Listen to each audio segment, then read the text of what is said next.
Tired of boring thumbnails? Let's transform your YouTube game using Adobe Photoshop. First, fire up Photoshop and click on Create New to start a fresh canvas. Set your width to 1280 pixels and height to 720 pixels. Is the perfect size for your eye-catching thumbnail. Hit Create. Next, let's choose a background. You can go for a solid color or even a gradient. Use the Fill tool to pick your color and start creating. Play around with your color palette and pick something that will catch the viewer's eye. Now let's add an image to make your thumbnail pop.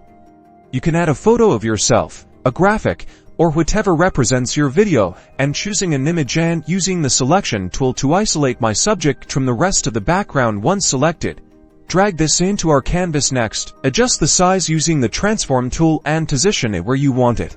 Time to add some text.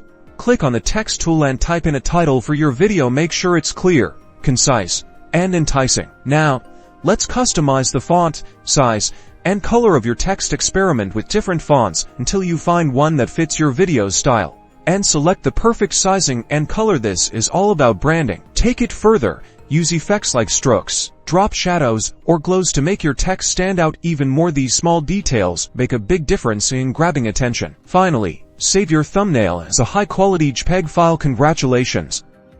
You now have an awesome, custom thumbnail ready to upload to your YouTube video. Now go make something amazing.